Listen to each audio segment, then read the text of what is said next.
Namaku Ratna, seorang wanita berusia 32 tahun yang telah menikah selama 5 tahun dengan pria bernama Reza. Kami menjalani kehidupan rumah tangga yang awalnya hangat dan penuh kebersamaan. Reza adalah pria yang kupercaya sepenuh hati, seseorang yang selama ini kuanggap sebagai suami sekaligus sahabat terbaikku. Namun, setahun belakangan ini, sesuatu terasa berubah. Perasaan ganjil yang tak bisa kujelaskan mulai menggelayut di hatiku. Awalnya, perubahan itu kecil. Reza mulai sering membawa pulang ponselnya ke kamar mandi. Ia lebih sering mengetik di layar dengan raut wajah serius, lalu buru-buru menyembunyikannya saat aku datang. Setiap kali kutanya sedang ngobrol dengan siapa, dia hanya tersenyum dan menjawab singkat, "Urusan kerja, sayang." Aku mencoba percaya. Aku mencoba menenangkan pikiranku dan mengabaikan firasat yang mulai mengusik. Tapi makin lama, sikapnya makin jauh. Kami yang dulunya sering makan malam bersama, kini hampir tidak pernah lagi duduk semeja. Dia sering pulang larut malam, beralasan ada proyek penting di kantor. Bahkan, akhir-akhir ini, dia jadi lebih perhatian pada penampilannya. Rajin pakai parfum, ganti gaya rambut, dan sering beli baju baru, hal yang tidak biasa sebelumnya. Tentu saja aku curiga. Tapi aku bukan tipe wanita yang mudah menuduh tanpa bukti. Aku diam. Mengamati, menunggu. Di sisi lain, ada Nia, sahabat dekatku sejak SMA. Kami sudah seperti saudara. Suka duka telah kami lalui bersama. Saat aku menikah, Nia adalah pendamping wanitaku. Saat dia putus dari pacarnya 3 tahun lalu, akulah yang menghiburnya siang malam. Hubungan kami begitu erat, sampai aku merasa ada yang berubah. Beberapa bulan terakhir, Nia mendadak lebih sibuk dari biasanya. Pesan-pesanku sering tak dibalas, atau dibalas sehari kemudian. Dia juga mulai menghindari pertemuan langsung. Dulu, kami rutin bertemu seminggu sekali untuk makan atau sekadar minum kopi. Tapi sekarang, bahkan sekadar video call pun jarang sekali. Aku masih berusaha berpikir positif. Mungkin dia memang benar-benar sibuk. Tapi satu kejadian membuatku makin yakin bahwa ada sesuatu yang mereka sembunyikan dariku. Suatu malam, aku hendak ke dapur untuk mengambil air. Saat lewat ruang tamu, aku melihat Reza duduk di sofa, asyik mengetik di ponselnya. Aku pelan-pelan mendekat, dan ketika jarakku tinggal beberapa langkah, ia buru-buru mengunci layar dan meletakkan ponsel di meja. "Mas, ngobrol sama siapa?" Tanyaku santai, mencoba tak memperlihatkan kecurigaan. "Teman kantor," jawabnya cepat, tanpa menatapku. Aku hanya mengangguk. Tapi dalam hati, aku tahu, ia sedang berbohong. Keesokan harinya, saat Reza mandi, aku nekat membuka ponselnya. Tapi sayang, ada password sidik jari. Aku tak bisa membuka apapun. Rasanya seperti menghadapi tembok besar yang menjulang tinggi dan tak bisa kuterobos. Beberapa hari kemudian, aku melihat story WhatsApp Nia sekilas saat sedang scroll cepat. Ia sedang makan di restoran mewah bersama seorang pria. Wajah pria itu tak terlihat jelas, hanya setengah badan dan tangan. Tapi aku mengenali jam tangan di pergelangan pria itu, jam tangan yang kuberikan pada Reza saat ulang tahunnya tahun lalu. Jantungku berdegup kencang. Rasanya seperti dicekik dari dalam. Tapi sekali lagi, aku tak ingin gegabah. Aku screenshot gambar itu, dan menyimpannya. Beberapa minggu berlalu. Hari-hariku diisi kecemasan dan kecurigaan yang terus-menerus. Rasanya seperti hidup di dalam drama tanpa akhir. Aku makin sering memerhatikan Reza. Setiap kali ia keluar rumah malam-malam dan bilang, ada urusan kerja, aku catat waktunya. Dan hampir selalu, Nia juga tiba-tiba, tidak bisa dihubungi. Aku merasa seperti wanita gila. Mengintai 2 orang yang paling kupercaya di dunia ini. Tapi aku tak punya pilihan lain. Aku harus tahu. Dan akhirnya, aku mendengar kabar yang menjadi pemicu segalanya. Hari itu, aku sedang membuka media sosial dan melihat postingan salah satu teman lama kami. Sebuah foto pesta ulang tahun yang mewah, dengan keterangan, "Happy birthday Nia. You deserve all this." Foto itu menunjukkan Nia berdiri di tengah ruangan dengan gaun glamor berwarna merah marun. Di sekelilingnya, dekorasi pesta yang mewah, balon emas, lampu sorot, dan banyak tamu berpakaian resmi. Tapi yang paling menyakitkan adalah, Aku tidak tahu soal pesta ini sama sekali. Aku bahkan tidak mendapat undangan. Padahal selama ini, Nia selalu mengajakku ke ulang tahunnya. Bahkan saat perayaan kecil sekalipun, aku selalu diundang. Kudengar dari teman lain, pestanya diadakan di ballroom hotel bintang 5. Dihadiri para pejabat, influencer, dan rekan-rekan bisnis Nia yang kini memang sedang naik daun karena bisnis kosmetiknya berkembang pesat. Aku merasa hancur, terluka, dikhianati. Tapi yang lebih membingungkan adalah, kenapa aku tidak diundang? Rasa penasaran itu menghantui pikiranku siang malam. Aku ingin tahu apa alasannya.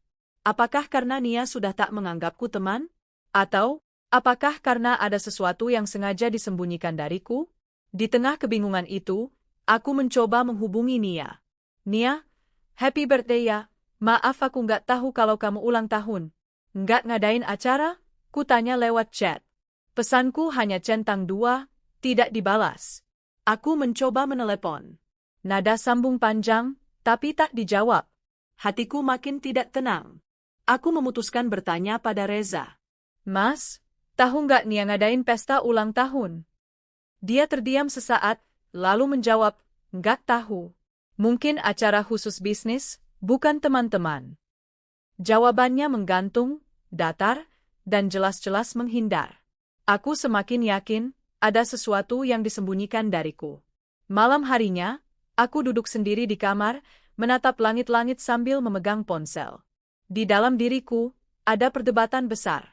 Antara harga diri dan keingintahuan. Antara rasa sakit dan keberanian. Dan akhirnya, aku memutuskan satu hal, aku akan datang ke pesta itu. Aku tahu pesta itu sudah lewat beberapa hari, tapi aku dapat informasi bahwa Nia akan mengadakan after party kecil di tempat yang sama untuk rekan dekatnya. Temanku, Winda, yang dulu sering main bareng kami bertiga, memberitahuku. Aku bilang padanya, boleh nggak aku ikut? Winda ragu. Tapi, Nia nggak nyebut kamu diundang. Aku cuma mau lihat, Win. Aku perlu tahu sesuatu. Dia akhirnya mengangguk. Aku menyiapkan penampilan sederhana. Aku tak ingin terlihat mencolok. Hanya mengenakan baju gelap, sepatu datar, dan kerudung polos. Aku tak ingin mereka mengenaliku dari jauh. Aku hanya ingin tahu apa yang sebenarnya terjadi di balik semua ini. Dan malam itulah, semuanya akan terbongkar. Langkahku terasa berat malam itu, seiring degup jantung yang berpacu cepat. Meski angin malam membelai kulitku dengan sejuk, dadaku tetap terasa panas, penuh amarah, penuh luka. Aku berdiri di depan ballroom hotel yang gemerlap, tempat perayaan ulang tahun Nia, sahabatku, atau lebih tepatnya, orang yang selama ini kuanggap sahabat. Dari luar kaca yang besar dan jernih, aku bisa melihat sebagian tamu sudah mulai berdatangan. Wanita-wanita cantik dengan gaun mahal, pria-pria tampan dengan jas rapi. Semuanya tersenyum, tertawa, menikmati malam pesta yang mewah. Di tengah ruangan, ada meja panjang dengan hiasan bunga-bunga segar, lilin, dan kue ulang tahun berlapis 3 yang sangat mencolok. Aku menarik napas dalam-dalam, mencoba menenangkan diriku. Kupandangi pantulanku di kaca mobil yang terparkir, rambutku tertutup rapi dengan jilbab hitam polos, wajahku tanpa riasan, dan baju yang kuambil seadanya dari lemari. Aku terlihat sangat kontras dengan para tamu yang berdandan glamor di dalam sana. Tapi aku tidak peduli. Aku datang bukan untuk bersenang-senang. Aku datang karena rasa penasaran yang hampir membunuhku. Aku datang untuk menguak kebenaran yang selama ini disembunyikan. Aku berjalan perlahan ke arah pintu masuk. Ada 2 petugas keamanan berdiri di sana, mengecek undangan dari para tamu. Aku menggenggam undangan yang kupinjam dari Winda, temanku yang memberitahu tentang pesta ini. Meski bukan atas namaku, aku nekat tetap membawanya. Saat petugas mengecek, aku tersenyum kecil dan berkata, "Maaf, undangannya atas nama Winda, dia menitip karena sedang ada urusan mendadak. Aku datang mewakilinya." Petugas itu menatapku sejenak, lalu mengangguk. "Silakan, Bu." Langkahku masuk ke ballroom terasa seperti masuk ke sarang ular. Lampu-lampu gantung kristal berkilauan di langit-langit. Musik lembut mengalun dari live band di pojok ruangan. Para tamu berdansa, bersosialisasi, dan sesekali memuji keindahan dekorasi malam itu. Mataku bergerak cepat, mencari-cari sosok yang sudah begitu akrab, Nia. Dan di sanalah dia. Di tengah ruangan, Nia berdiri bak ratu semalam. Gaunnya berwarna merah terang, panjang menjuntai dengan belahan tinggi di paha kiri. Rambutnya ditata elegan, dan wajahnya dipoles sempurna. Di sebelahnya, berdiri seorang pria yang membuatku hampir jatuh berlutut saat melihatnya. Reza, suamiku. Tangannya menggenggam pinggang Nia, senyumnya lebar, dan mereka tertawa bersama seperti pasangan yang saling mencintai. Aku membeku.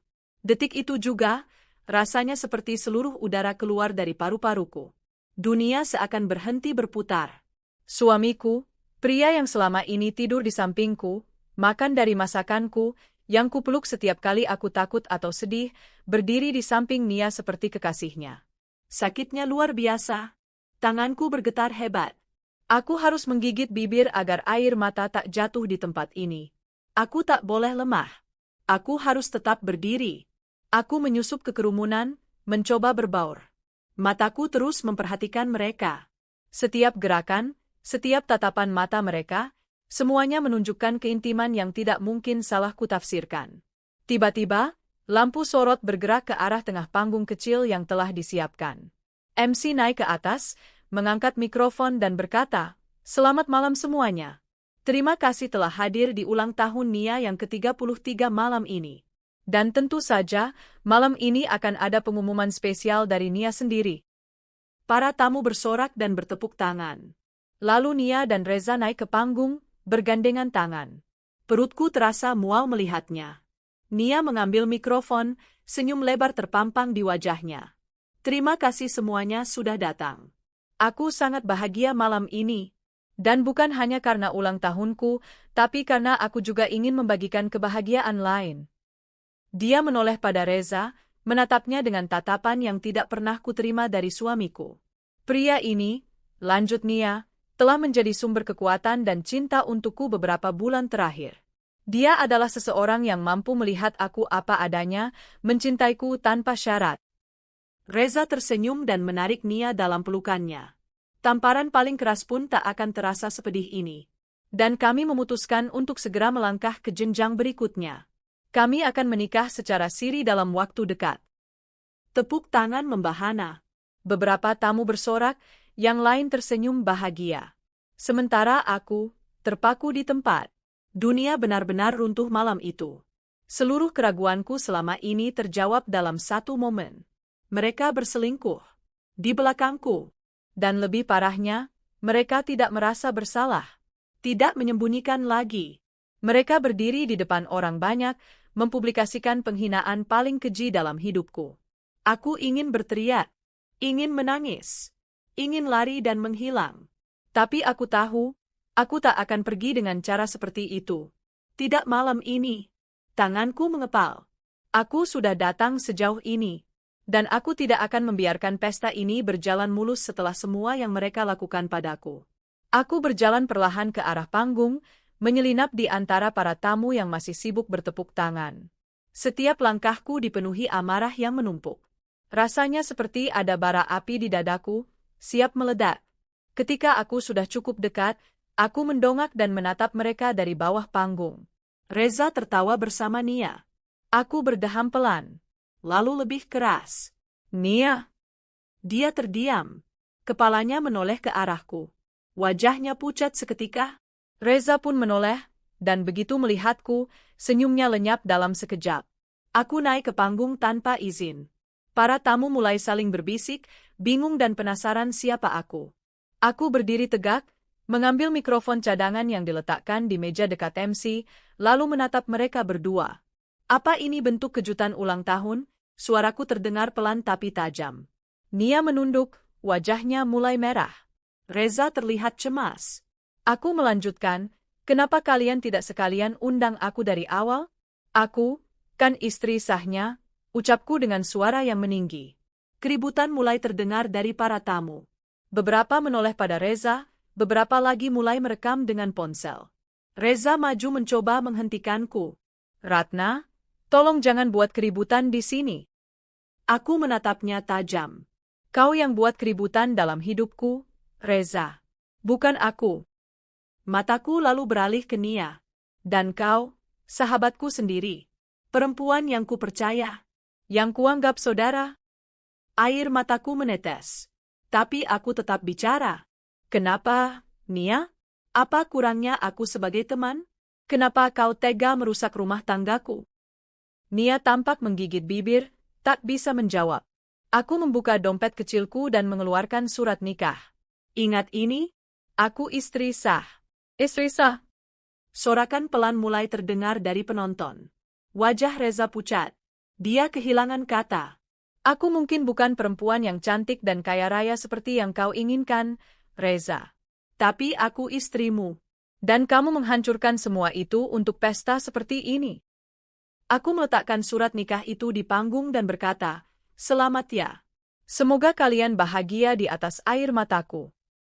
Lalu aku menatap seluruh tamu. Aku mohon, jika kalian pernah menghargai kejujuran, hargailah kebenaran yang kalian lihat malam ini. Kemudian aku berbalik dan melangkah turun dari panggung, meninggalkan pesta yang berubah menjadi kegaduhan dan bisik-bisik tajam. Malam itu, aku tidak hanya kehilangan suami dan sahabat, tapi juga sebagian besar dari hatiku yang telah hancur. Namun aku tahu, aku belum selesai. Belum. Langit malam seolah ikut menangisi hatiku. Awan hitam menggantung rendah, dan gerimis mulai turun tipis saat aku berjalan keluar dari ballroom hotel itu. Kakiku lunglai, tapi aku paksa tetap melangkah. Pandangan para tamu masih menatapku penuh berbagai ekspresi, ada yang iba, ada yang terpana, ada juga yang tampak malu telah bertepuk tangan untuk pengkhianatan itu. Aku keluar dari tempat yang dulu selalu kuimpikan jadi tempat ulang tahunku sendiri, tapi kini justru menjadi panggung kehinaan yang menelanjangiku sebagai istri yang dikhianati oleh dua orang terdekatku. Tanganku gemetar ketika hendak membuka pintu mobil. Begitu masuk ke dalam, aku menutup wajahku dengan kedua telapak tangan dan menangis sejadi-jadinya. Tangisan yang selama ini kutahan pecah malam itu. Tidak ada lagi air mata yang bisa kubendung. Aku menangis bukan karena kehilangan Reza, tapi karena aku telah begitu bodoh percaya pada orang yang selama ini kusebut keluarga. Nia, wanita yang tahu semua cerita rumah tanggaku, yang pernah menasihatiku agar tetap sabar, ternyata menyimpan niat menjatuhkanku dari belakang. Aku merasa seperti boneka yang dimainkan oleh mereka. Setelah cukup lama menangis, aku menyalakan mobil dan melajukan kendaraan perlahan menyusuri jalanan kota. Tapi malam itu aku tidak langsung pulang. Aku berhenti di sebuah taman kota yang sepi dan duduk di bangku panjang sambil menatap air mancur yang terus menyala meski hujan turun. Kepalaku dipenuhi pertanyaan, bagaimana bisa Reza tega? Apakah selama ini cintanya padaku hanya pura-pura? Sejak kapan dia menjalin hubungan dengan Nia? Dan yang lebih menyakitkan, apakah aku ini hanya bayangan dalam hidupnya selama ini? Ponselku berdering. Nama Reza muncul di layar. Aku biarkan. Lalu muncul pesan dari Nia. "Maaf, Ratna. Aku nggak bermaksud nyakitin kamu. Tapi aku juga berhak bahagia." Aku menatap layar ponsel itu dengan dingin. Berhak bahagia? Di atas luka orang lain? Dengan suami sah sahabatmu sendiri? Tanganku gemetar hebat. Tapi aku tidak membalas. Aku tahu, malam ini bukan waktu untuk membalas. Ini waktuku mengumpulkan sisa-sisa kekuatan dan menentukan langkah selanjutnya. Keesokan paginya, aku terbangun dengan mata sembab dan kepala berat. Tapi yang paling berat adalah beban di dadaku. Rasa malu, rasa kecewa, rasa hancur yang tak bisa dijelaskan dengan kata-kata. Reza belum pulang. Dia tidak menelpon lagi. Tapi aku tahu, cepat atau lambat dia akan kembali ke rumah. Dan aku harus bersiap menghadapi semuanya. Siang harinya, pintu rumah terbuka. Reza masuk dengan wajah kusut. Kemejanya masih baju semalam, dan wajahnya tampak lelah. Dia menatapku sekilas, lalu duduk di sofa ruang tamu. Aku berdiri di dapur, memperhatikannya dalam diam. "Ratna, aku bisa jelasin semuanya," ucapnya dengan suara pelan. Aku tertawa sinis. Lucu. Selalu dimulai dengan kalimat itu. "Aku bisa jelasin." Dia memandangku. "Aku nggak pernah berniat nyakitin kamu."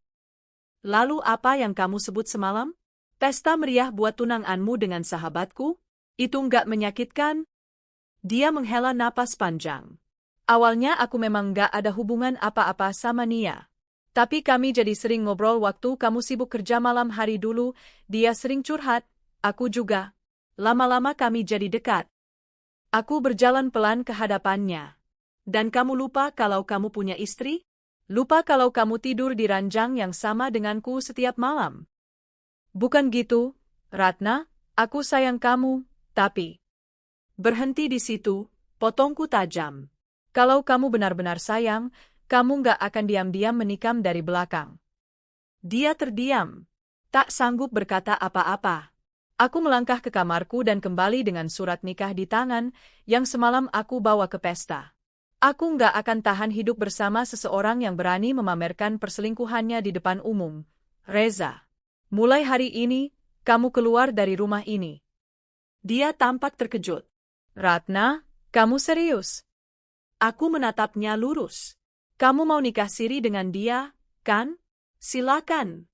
Tapi jangan pikir aku akan diam dan menerima kamu pulang seperti tak terjadi apa-apa. Dia berdiri, mendekatiku. Aku minta maaf. Aku mundur selangkah. Minta maaf pada hatiku yang sudah hancur? Atau pada wajahku yang sudah kamu permalukan di depan umum? Wajahnya tampak penuh penyesalan. Tapi bagiku, semua sudah terlambat. Beberapa hari kemudian, berita tentang pesta ulang tahun Nia dan pengakuan nikah siri itu mulai menyebar. Banyak tamu undangan yang mulai bertanya-tanya tentang kebenaran yang terungkap di malam itu. Beberapa teman bahkan menghubungiku dan menyatakan simpati. Yang lebih mengejutkan, beberapa klien bisnis Nia menarik kerja sama karena tidak mau terlibat dengan drama pribadi yang mencoreng citra profesional. Reputasinya yang sempat naik daun mulai goyah. Aku tidak berniat membalas dendam. Tapi aku juga tidak akan pura-pura baik-baik saja. Aku mengurus semua dokumen perceraian. Reza sempat menolak, tapi setelah berkali-kali kujelaskan bahwa aku tak akan pernah bisa mempercayainya lagi, dia akhirnya setuju menandatangani. Beberapa minggu berlalu. Aku mulai menjalani hidup baru. Berat, tentu saja. Setiap pagi aku bangun dengan perasaan kosong. Tapi setidaknya, aku tak lagi hidup dalam bayangan kebohongan. Aku kembali menulis, hal yang dulu sempat kutinggalkan sejak menikah. Menulis adalah terapi bagiku. Menuliskan rasa sakit, pengkhianatan, hingga keberanian untuk bangkit membuatku perlahan menyembuhkan diri sendiri. Suatu malam, aku duduk di kafe kecil dekat rumah, membawa laptop dan menyeruput kopi hangat. Dari kejauhan, aku melihat Winda masuk dan melambaikan tangan padaku. Dia duduk di seberangku dengan wajah canggung. Ratna, aku minta maaf karena nggak cerita dari awal soal pesta itu, katanya pelan. Aku tersenyum lemah. Nggak apa-apa. Aku tahu kamu pasti juga bingung harus gimana. Aku cuma takut kamu sakit hati, ternyata kamu jauh lebih kuat dari yang aku kira. Aku menatapnya. Aku bukan kuat, Win. Aku cuma belajar menerima kenyataan, sepedih apapun itu. Dia menggenggam tanganku. Kamu nggak sendiri. Kami semua di sini buat kamu. Air mataku mengambang di pelupuk. Untuk pertama kalinya dalam berminggu-minggu, aku merasa tidak sendiri. Aku tidak tahu bagaimana akhir kisah Reza dan Nia. Apakah mereka jadi menikah atau justru saling menyakiti di kemudian hari? Tapi satu hal yang aku tahu pasti, aku tidak akan pernah menoleh ke belakang lagi. Malam itu aku pulang dengan langkah ringan. Masih banyak luka di hati, tapi aku tahu aku sedang menuju penyembuhan. Bukan untuk melupakan, tapi untuk berdamai. Karena hidup akan terus berjalan. Dan aku tak mau terus jadi korban dari pengkhianatan yang bukan kesalahanku. Beberapa hari setelah kejadian di pesta ulang tahun Nia, hidupku berubah total. Rumah yang tadinya hangat kini terasa kosong.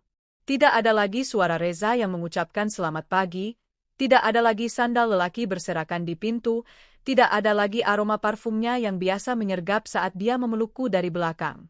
Kini yang ada hanya keheningan. Tapi anehnya, keheningan itu justru terasa menenangkan.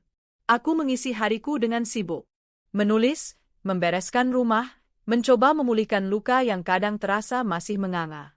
Setiap kali aku duduk sendirian, kenangan tentang pengkhianatan itu datang seperti badai. Namun aku menolak larut. Aku menolak kalah. Sore itu, aku sedang duduk di taman dekat rumah ketika Winda mengirimiku pesan. Ratna, kamu nggak mau tahu sebenarnya sejak kapan mereka main belakang. Jantungku berdetak lebih cepat.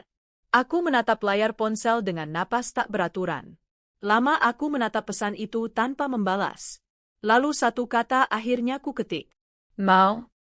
Beberapa detik kemudian, Winda mengirimkan voice note berdurasi hampir 1 menit.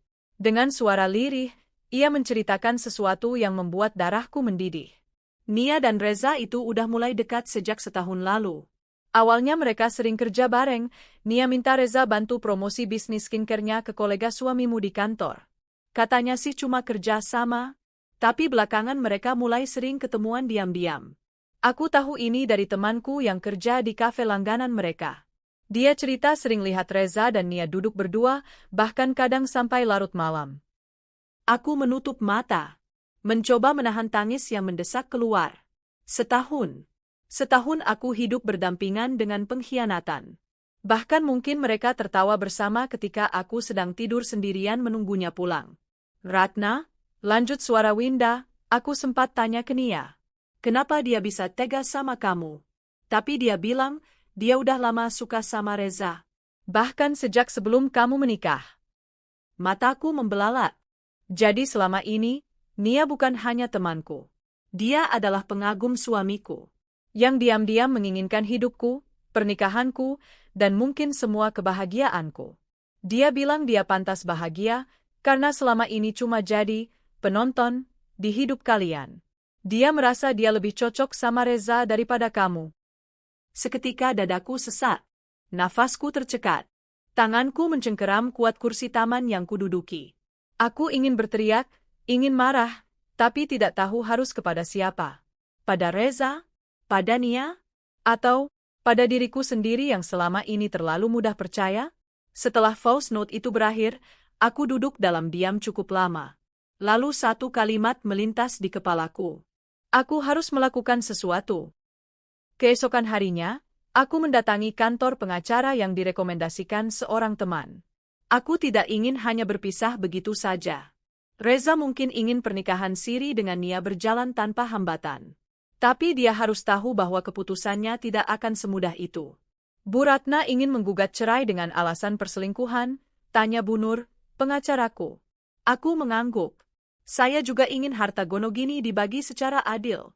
Rumah ini atas nama saya. Dan dia masih punya kewajiban sebagai suami sebelum proses perceraian selesai. Pengacara itu mengangguk. Kami akan siapkan surat gugatan. Tapi ada satu hal lagi, Bu. Ibu ingin membawa kasus ini ke ranah publik atau tidak? Aku diam sejenak. Sebenarnya aku sudah cukup malu karena kejadian pesta kemarin sudah menyebar luas di media sosial. Tapi jika mereka bisa memamerkan hubungan haram mereka di depan umum, kenapa aku harus diam dalam diam? Biarkan publik tahu siapa mereka sebenarnya. Jawabku mantap. Kalau perlu, saya akan bicara di depan media.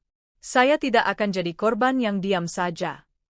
Sementara proses hukum berjalan, aku mulai menerima banyak pesan dari orang-orang yang ternyata pernah mengalami hal serupa. Wanita-wanita yang dikhianati oleh pasangan dan dikhianati oleh sahabat sendiri. Mereka mengirimkan dukungan padaku, bahkan ada yang mengajakku diskusi lewat podcast dan komunitas wanita. Aku terkejut. Aku pikir aku sendiri. Tapi ternyata, aku tidak sendiri.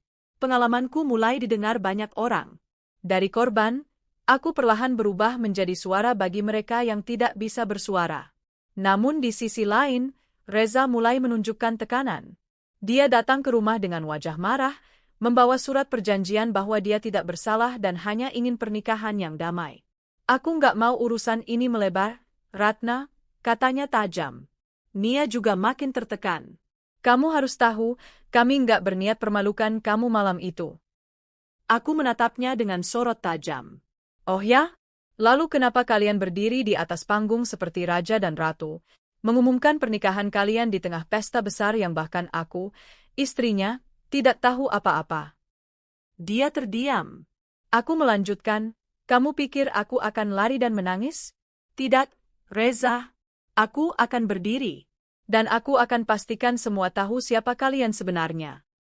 Ratna, katanya lirih. Aku cuma pengen bahagia. Bahagia? Aku tertawa sinis. Apa bahagia itu kamu dapatkan dengan menghancurkan hidup istrimu sendiri? Dia menggigit bibirnya, lalu pergi tanpa bicara lagi. Dan aku tahu, itu mungkin terakhir kalinya aku melihatnya datang dengan kepala tegak. Tak butuh waktu lama sampai berita tentang gugatan cerai kami muncul di media. Seorang wartawan dari majalah online menghubungiku dan memintaku untuk berbicara. Awalnya aku ragu, tapi setelah berpikir panjang, aku menyetujuinya. Aku duduk di kafe sederhana bersama wartawan itu. Ia mewawancaraiku dengan lembut, tak menghakimi. Apa yang paling menyakitkan dari semua ini, Bu Ratna? Tanyanya. Aku menatapnya, lalu menjawab pelan, bukan karena suami saya berselingkuh. Tapi karena dia berselingkuh dengan orang yang saya percayai sepenuh hati. Sahabat saya sendiri. Dia menunduk, mencatat jawabanku. Apa ibu dendam pada mereka? Aku diam sejenak, lalu menggeleng. Tidak, tapi saya tidak ingin perempuan lain diam saat diperlakukan seperti saya. Artikel itu akhirnya tayang dan menjadi viral. Banyak yang menyebutku wanita kuat. Banyak pula yang mengutuk Reza dan Nia karena tega mengkhianati dari belakang. Reputasi Nia makin turun, terutama di kalangan bisnis. Beberapa brand kosmetik yang sempat bekerja sama dengannya mulai mundur. Reza pun mendapat teguran dari kantornya karena mencemarkan nama baik institusi. Tapi aku tahu, ini bukan tentang balas dendam. Ini tentang harga diri. Suatu malam, aku duduk di balkon rumahku. Angin malam berhembus pelan, membawa aroma bunga melati dari taman depan. Aku memandang langit yang gelap tapi penuh bintang. Untuk pertama kalinya setelah sekian lama, aku tidak merasa hancur. Aku masih sendiri. Masih dalam proses bercerai. Masih dalam proses menyembuhkan diri. Tapi aku tahu, aku sudah melangkah. Dan langkah itu tidak akan kuundur. Mereka boleh bilang aku keras kepala, tapi sebenarnya aku hanya lelah menjadi perempuan yang selalu diam demi menjaga perasaan orang lain. Kini aku memilih menjaga diriku sendiri. Dan itu keputusan terbaik yang pernah kuambil. Langkahku berat namun penuh tekad saat aku mendorong diriku masuk ke kerumunan para tamu yang masih ramai tertawa, bersulang, dan memuji kecocokan pasangan baru yang sedang berdiri di atas panggung. Suasana mewah itu terasa bagai mimpi buruk bagiku. Lampu-lampu kristal berkilauan, musik lembut mengalun, dan semua mata tertuju ke panggung, ke suamiku dan Nia, sahabatku yang selama ini kukira tulus. Hatiku mendidih. Aku tak bisa lagi menahan dendam dan sakit hati yang sudah menumpuk. Aku bukan tipe wanita yang suka drama, tapi kali ini, jika aku tetap diam, aku akan hancur dan kehilangan harga diriku sendiri. Aku melangkah ke depan panggung. Beberapa tamu sempat menoleh, memandangiku dengan tatapan bingung. Mungkin mereka bertanya-tanya siapa wanita sederhana yang tanpa undangan berani masuk ke pesta yang begitu eksklusif ini. Tapi aku tak peduli. Kakiku terus melangkah. Nafasku terengah karena menahan tangis dan amarah. Saat aku sampai di depan panggung, suara Nia masih terdengar jelas, penuh kebahagiaan yang menjijikkan. Dan sebagai bentuk cinta kami, dia akan segera menikahiku secara siri, kami tak ingin menunggu lebih lama, terima kasih atas doa kalian semua. Sorak dan tepuk tangan bergemuruh. Saat itulah aku naik ke panggung. Cukup, teriakku. Suara serak tapi keras, menggema di ruangan yang tiba-tiba sunyi. Semua mata tertuju padaku. Musik berhenti.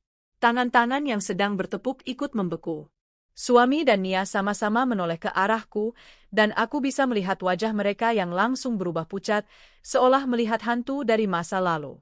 Aku menatap mereka bergantian. Kalian tahu siapa aku? Tanyaku, suaraku bergetar, tapi jelas. Aku adalah istri sah dari pria yang berdiri di sebelahmu itu, nih. Riuh rendah langsung berubah jadi gumaman. Tamu-tamu saling menoleh, berbisik tak percaya. Nia menutup mulutnya, wajahnya memucat, sementara suamiku, atau lebih tepatnya, mantan suamiku dalam waktu dekat, tampak seperti hendak jatuh saking terkejutnya. Aku keluarkan ponsel dari tasku, kuangkat tinggi-tinggi, dan kuperlihatkan foto buku nikah kami. Ini buktinya. Kami masih terikat pernikahan sah di mata hukum dan agama. Tapi lihat apa yang kalian lakukan di sini. Memamerkan hubungan terlarang seolah-olah itu sesuatu yang membanggakan. Nia mencoba mengambil mikrofon dari tanganku.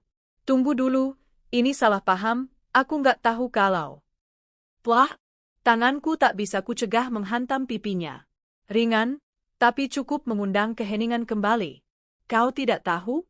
Kau yang tiap hari datang ke rumahku, mencurahkan isi hati palsumu, makan masakanku, lalu tidur dengan suamiku di belakangku, lalu bilang tidak tahu? Jangan munafik, Nia. Suamiku mencoba menyela, sayang, kita bisa bicarakan ini di rumah. Aku mendelik tajam. Jangan panggil aku sayang. Kau sudah menghancurkan hidupku, membuang kepercayaan yang selama ini kuberikan padamu. Aku adalah istri yang selalu sabar, selalu menunggu di rumah, bahkan menutupi kebohonganmu agar kamu tidak dipermalukan. Tapi malam ini, aku yang akan permalukan kalian. Seketika itu juga, aku memutar layar ponselku ke arah para tamu dan menayangkan rekaman video dari CCTV rumah tetangga. Di sana tampak jelas suamiku keluar dari rumah Nia pada tengah malam, mengenakan pakaian santai. Lihat sendiri, seruku, suaraku hampir pecah karena emosi. Ini bukan hanya pengkhianatan terhadapku sebagai istri, tapi juga sebagai teman. Dan kalian semua yang hadir di sini, ikut merayakan kebusukan ini. Apakah ini yang kalian sebut cinta? Atau hanya nafsu yang dibalut pesta mewah? Beberapa tamu mulai berdiri dan keluar dengan wajah malu. Ada juga yang mendekat padaku dan berkata lirih, "Kami benar-benar tak tahu, Bu. Maafkan kami." Ibunya Nia tiba-tiba naik ke atas panggung, menatap anak perempuannya dengan mata penuh kemarahan. "Nia, apa yang kamu lakukan? Hah? Kamu mempermalukan keluarga kita." "Bu, aku cinta sama dia," lirih Nia. "Cinta? Cinta pada suami orang? Sudah hilang akalmu?" Ibunya menarik tangan Nia, menyeretnya turun dari panggung. Di saat yang sama, aku melepaskan cincin kawin dari jariku. Kutatap suamiku, yang kini menunduk tak berani menatapku. "Ini," kataku sambil melemparkan cincin itu ke arahnya, "adalah simbol dari semua janji yang kau hancurkan sendiri. Aku tak mau lagi menjadi istri dari pria pengkhianat seperti kamu. Mulai detik ini, anggap aku tak pernah ada dalam hidupmu."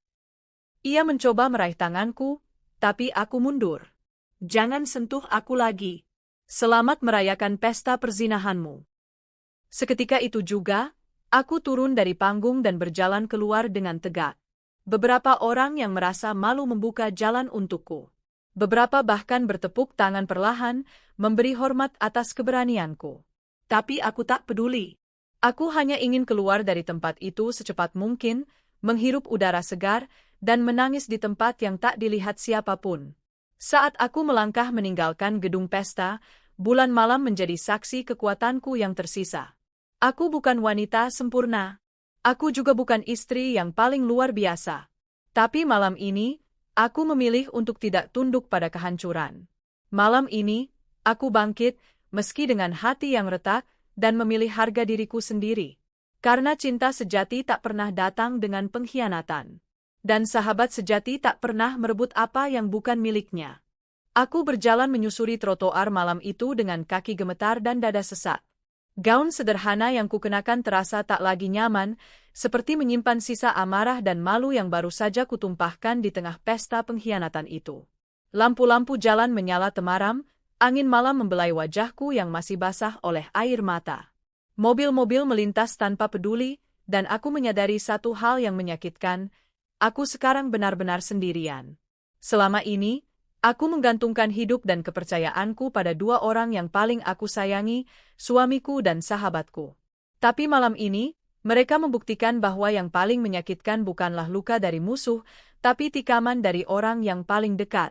Dunia seolah runtuh di atas kepalaku. Tapi anehnya, di sela-sela kehancuran itu, ada ruang kecil di hatiku yang terasa ringan. Seperti beban yang akhirnya jatuh dari pundakku.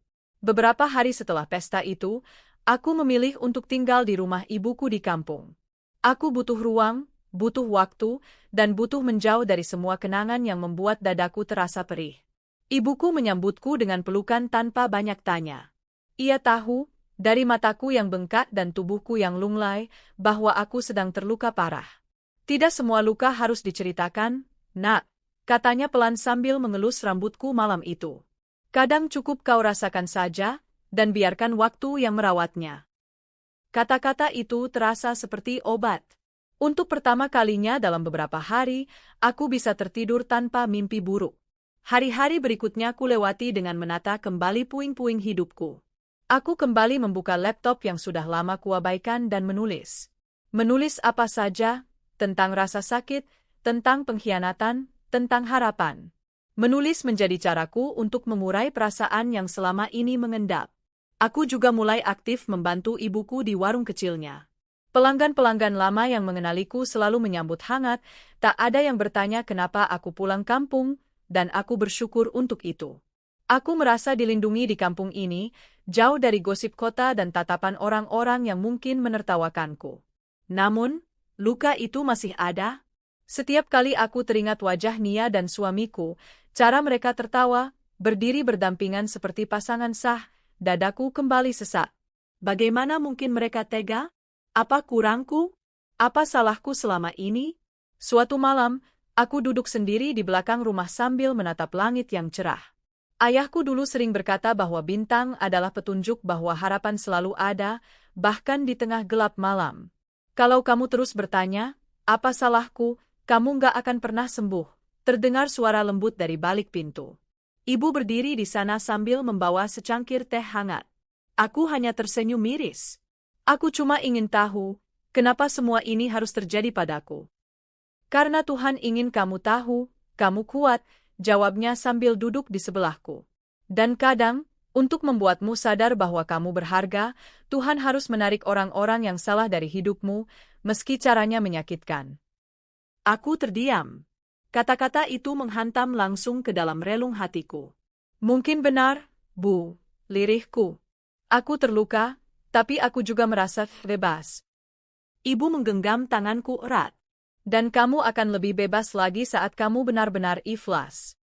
Beberapa minggu kemudian, aku kembali ke kota.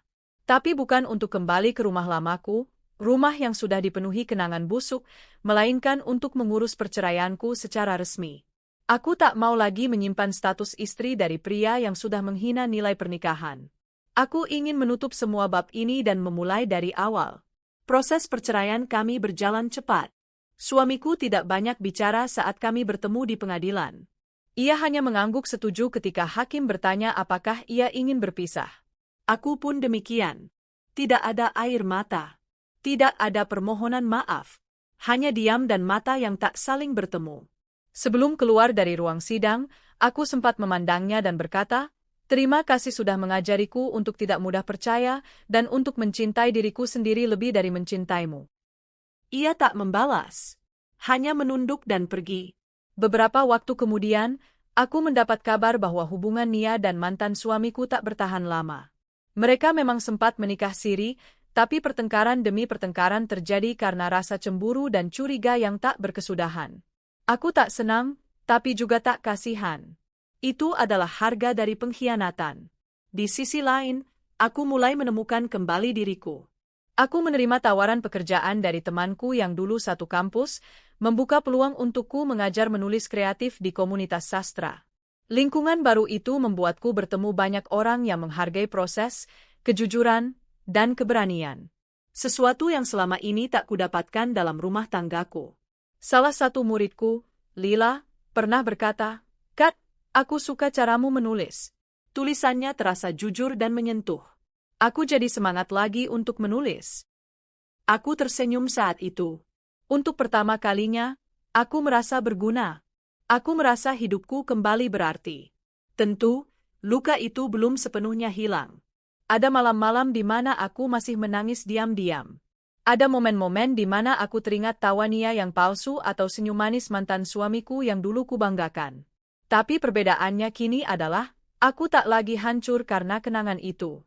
Sekarang, aku tahu bahwa aku berharga meski dikhianati.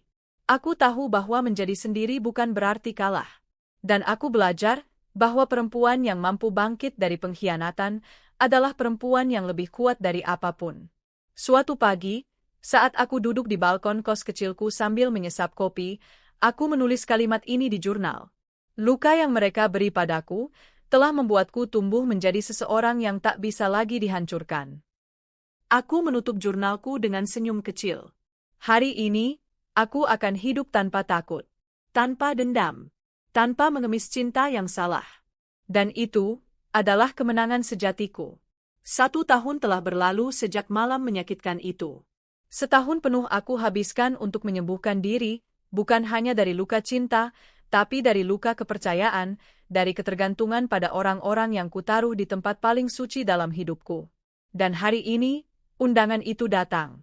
Tertulis namaku jelas di atas kertas berhiaskan bunga emas dan ukiran nama mempelai, Nia dan Rangga. Teman lamaku dan mantan suamiku, kini resmi menikah secara sah dan akan menggelar pesta pernikahan megah di sebuah hotel bintang 5 di pusat kota. Aku menatap undangan itu lama sekali. Entah siapa yang dengan percaya diri mengirimkannya ke alamat kantorku, mungkin Nia, mungkin Rangga, mungkin hanya sekadar iseng ingin menunjukkan bahwa mereka menang. Bahwa aku sudah tergantikan. Tapi mereka salah. Hari ini, aku bukan wanita yang sama seperti setahun lalu.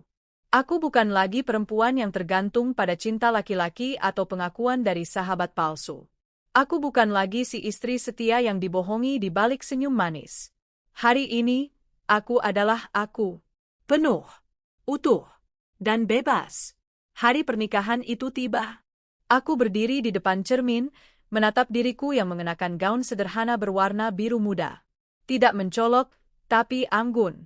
Wajahku dirias tipis, rambutku disanggul pelan, seolah ingin menunjukkan bahwa aku datang bukan untuk mencuri perhatian, tapi untuk memberi pelajaran. Aku bukan tamu yang diundang untuk ikut bahagia, aku adalah tamu yang datang untuk menunjukkan bahwa hidup tak berhenti saat kau dikhianati. Ketika aku tiba di lokasi pernikahan, suasana hotel begitu mewah. Balon, bunga, lampu gantung kristal menghiasi aula besar tempat resepsi diadakan. Para tamu sibuk berfoto, saling bersalaman dan mengagumi dekorasi. Musik lembut mengalun, dan suara MC terdengar ramah menyambut kedatangan hadirin. Beberapa wajah yang kukenal menatapku dengan kaget. Ada yang berbisik, ada yang membungkuk-hikuk, mungkin malu karena tahu cerita di balik nama-nama pengantin hari ini. Tapi aku hanya tersenyum tipis. Aku tak butuh penjelasan, tak butuh simpati. Karena aku tak datang untuk membalas dendam. Aku datang untuk menutup bab ini, dengan kepala tegak. Pengantin memasuki ruangan. Semua mata menoleh ke arah Nia dan Rangga yang berjalan berdampingan. Nia mengenakan gaun putih panjang yang mengembang, rambutnya tertata indah, wajahnya dilukis bahagia, meski aku tahu, di balik itu, ia menyimpan luka yang dulu ditanam dengan caranya sendiri.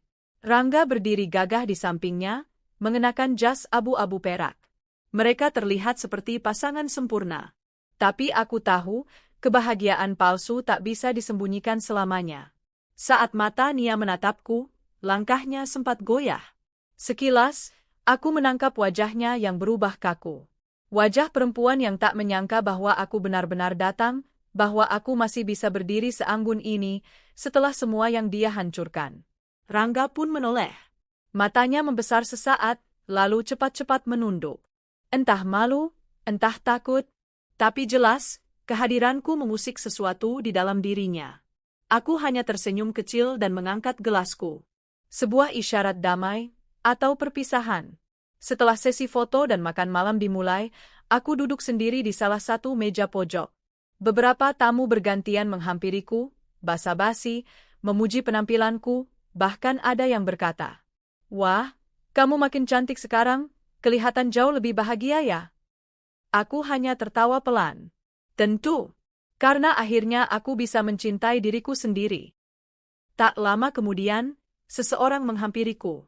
Bukan Rangga, bukan Nia, tapi seseorang yang tak kusangka, Risa, salah satu sahabat lama kami. Ia sempat menjauh ketika skandal itu terjadi, dan kini menatapku dengan mata berkaca-kaca. Aku minta maaf karena dulu diam. Aku tahu semua itu salah, tapi aku takut dikucilkan. Sekarang aku sadar, aku salah karena membiarkanmu terluka sendirian. Aku menatapnya lama, lalu meraih tangannya dan menggenggam erat. Kamu tidak perlu minta maaf. Aku pun pernah terlalu buta untuk melihat siapa teman dan siapa musuh. Ia tersenyum haru. Kamu hebat, Tahu nggak? Aku menghela napas. Aku hanya belajar dari rasa sakit. Beberapa saat kemudian, panitia memanggil semua tamu untuk foto bersama pengantin. Aku berdiri dan ikut maju, karena kupikir, kenapa tidak? Bukankah ini kesempatan terakhir untuk mengucapkan selamat tinggal pada masa lalu? Saat aku berdiri di depan panggung, Nia menyapaku pelan. Terima kasih, sudah datang, katanya dengan suara tertahan. Aku menatap matanya dalam-dalam. Terima kasih, sudah membuatku tahu bahwa aku bisa berdiri sendiri. Ia terdiam. Tak ada kata-kata yang bisa membalas luka yang dia tinggalkan. Tapi itu cukup. Aku tak butuh penjelasan, permintaan maaf, atau pembelaan. Yang aku butuh, hanyalah kebebasan dari perasaan bersalah. Dan hari ini, aku mendapatkannya. Malam itu, aku melangkah keluar dari hotel dengan perasaan yang sangat berbeda. Udara malam terasa ringan. Hatiku tak lagi sesak, langkahku tak lagi berat. Aku telah melewati badai, dan sekarang aku melangkah di bawah langit yang lebih tenang. Aku tidak lagi menyimpan dendam, tidak lagi menyesali apapun. Justru aku bersyukur, karena pengkhianatan itu membuatku mengenal diriku yang sebenarnya. Aku pulang malam itu bukan sebagai korban, tapi sebagai pemenang. Beberapa bulan kemudian, aku merilis buku pertamaku. Buku itu berjudul, Yang Patah, Yang Bangkit. Sebuah novel semi-autobiografi yang mengisahkan perjalanan seorang wanita bangkit dari pengkhianatan cinta dan sahabat. Buku itu laris, masuk dalam daftar bestseller lokal, dan dibahas di beberapa komunitas perempuan. Aku diundang menjadi pembicara, berbagi kisah tentang bagaimana menyembuhkan diri dari luka batin, tentang keberanian memulai lagi, dan tentang pentingnya mencintai diri sendiri lebih dulu. Saat aku berdiri di atas panggung, di depan puluhan wanita dari berbagai usia, aku berkata dengan lantang, tidak ada luka yang sia-sia. Tidak ada pengkhianatan yang benar-benar menghancurkan kita, selama kita tidak menghancurkan diri sendiri. Jangan biarkan masa lalu mencuri masa depanmu. Dan ingat, kamu layak bahagia, dengan atau tanpa siapapun. Tepuk tangan menggelegar. Tapi yang paling terasa bukan suara mereka, melainkan suaraku sendiri. Hatiku sendiri. Karena aku benar-benar sudah pulih. Kini aku hidup mandiri, menjadi mentor menulis, membuka kelas online, dan membantu perempuan yang pernah mengalami kisah serupa denganku. Rangga dan Nia? Kudengar kini mereka hidup dalam ketegangan yang sering muncul karena saling curiga. Aku tak senang, juga tak peduli. Karena hidupku bukan lagi tentang mereka. Hidupku adalah tentangku. Dan jika suatu hari aku bertemu cinta baru, aku tak akan lagi memberinya segalanya. Aku akan memberinya cukup. Tapi yang paling banyak, akan aku berikan pada diriku sendiri. Karena perempuan sepertiku, yang pernah hancur, dan kini bisa tersenyum tanpa air mata, adalah perempuan yang tak akan pernah bisa dihancurkan lagi.